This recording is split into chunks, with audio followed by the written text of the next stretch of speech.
What kind of tired are you? According to Dr. Saundra Dalton-Smith's best-selling book, Sacred Rest, there are 7 different types of tired. 7 different types. Okay, just that thought alone is exhausting to me. Many of us abhorred rest as children, did anything we could to avoid a nap. But now as adults, it's kind of a holy grail that we covet. Rest? Oh, that would be wonderful. So why are so many of us chronically tired? Why are there so many Americans who seem to be struggling with sleep? I mean, busy lifestyles, sure, but even with 7 to 8 hours of sleep, many of us still find ourselves completely worn out. In fact, the 2020 Sleep in America poll found that 44% of Americans feel sleepy 2 to 4 times per week, and 58% of us say that sleep or fatigue affects our mood. Now, if you're a woman, and actually a man too, some of that may have to do with your hormones. At least that's what I've found. And I'm going to share some tips specifically related to that a little later in this video. Now, another significant part of this problem is that many Americans wear tired like a badge of honor. We may unconsciously believe that it connotates that we are important and irreplaceable. In fact, it's almost become normal for us to have this culture of hustle, rise and grind, 24/7, go and get it done. But friends, I'm here to tell you, this is neither normal nor healthy. Why? Well, because it goes against your unique created design. Welcome back to The Weekend Well, the place you come to intentionally focus on your personal wellness goals for the coming week.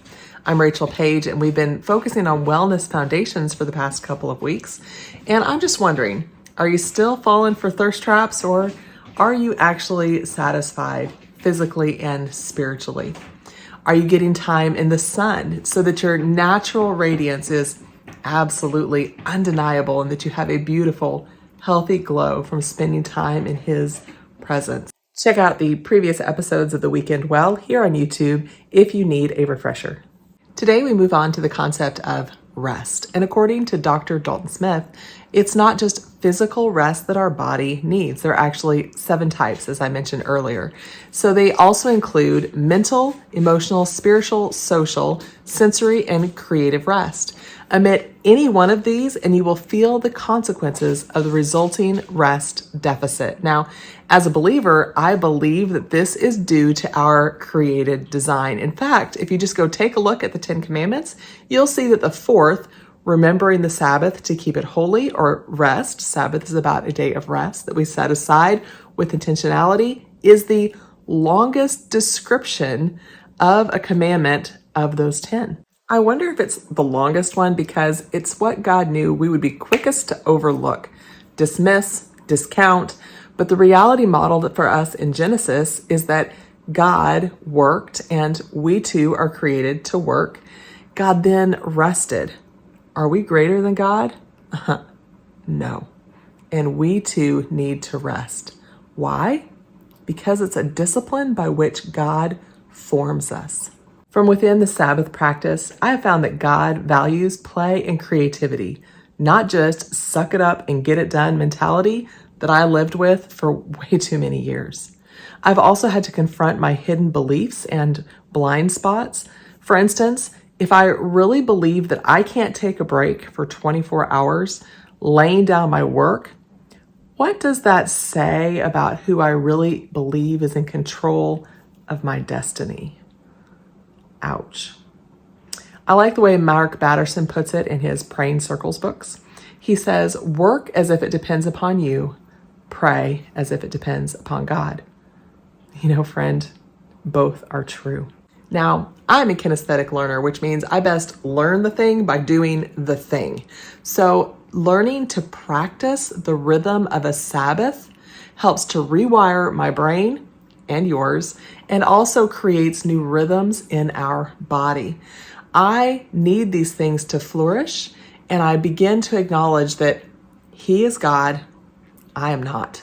The story is told of a wagon train of Christians that were traveling from St. Louis to Oregon on the Oregon Trail. Now, they observed the habit of stopping for the Sabbath during the autumn, but as winter approached, the group began to panic in fear that they would not be able to reach their destination before the snow began. A very legitimate fear, I think we could all agree. A number of members of this group proposed they quit the practice of Sabbath and travel 7 days a week.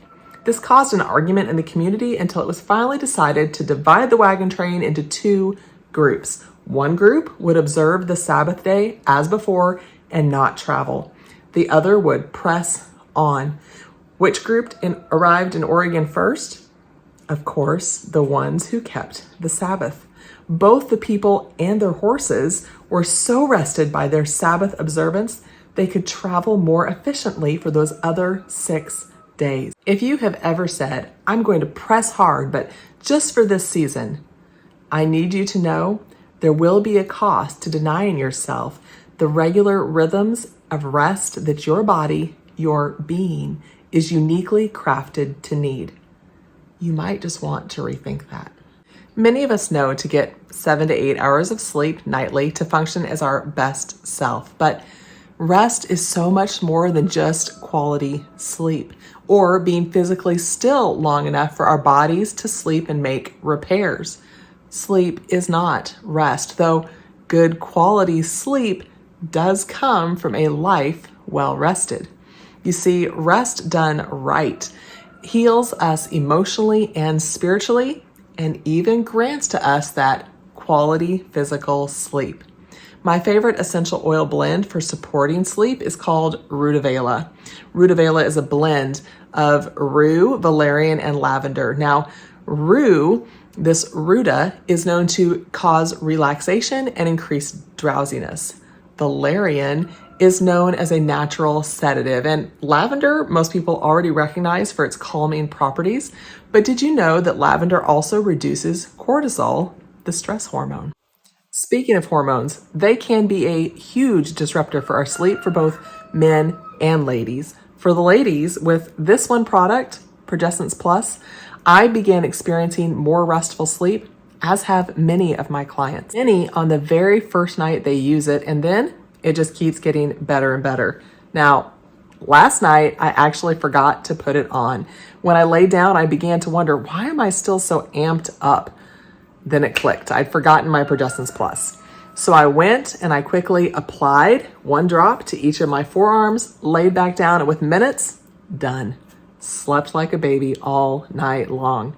What are you waiting for? You can go find out about this fantastic product and another that helps to balance hormones called Clary Sage Essential Oil in the description under Essential Duo. Next, when was the last time you felt emotionally rested? Now, emotional rest does not mean that everything in life is perfectly calm and that there is no longer any chaos around you. No, what it means is that despite the chaos, you are experiencing emotional balance on the inside. You can breathe freely. Your heart and your mind are clear of swirling guilt or shame or any form of unrest. It's the kind of rest described for us by the psalmist in Psalm 3:3-5, when he says, "But you, O Lord, are a shield around me. You are my glory, the one who lifts my head. I cried out to the Lord, and he answered me from his holy mountain.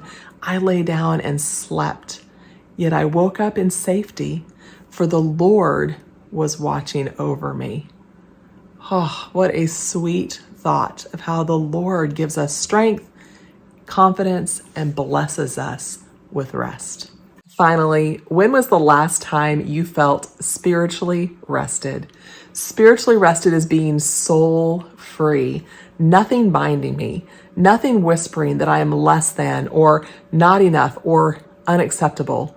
It is Psalms 23 in action. It says, "He makes me to lie down in green pastures. I come to my Savior to find rest beside him, being deeply reassured that he is there and that he is on the throne, not me, and I can take a break. I can obey the command to remember the Sabbath day or put it into practice and keep it holy." Pete Scazzero's book, Emotionally Healthy Spirituality, tells us that When I trust God and obey his commands, he provides. Jesus takes our loaves and our fishes that we offer him, even though they were insufficient to feed the multitude, and somehow he miraculously and invisibly multiplies them. We can trust him enough to stop. Scazzero goes on to say that Sabbath is like receiving the gift of a heavy snow day every week. Stores are closed, roads are impassable. Suddenly you have the gift of a day to do whatever you want. You don't have any obligations, pressures, or responsibilities. You have permission to play, to be with friends, take a nap, read a book. Few of us would give ourselves a no obligation day very often, but God gives you one every seventh day. My side note, since so much of our work has moved online, this concept of snow day may be melting away. But I remember it from my childhood and my early work years, my early career years. We didn't have anything that we could go online and check email. We didn't have take-home packets from school.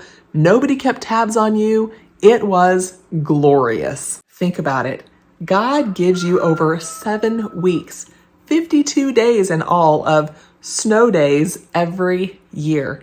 And if you begin to practice stopping, resting, delighting, and contemplating for one 24-hour period each week, you will soon find your other 6 days becoming infused with these same qualities because you have isolated them and carefully practiced them on this one day per week.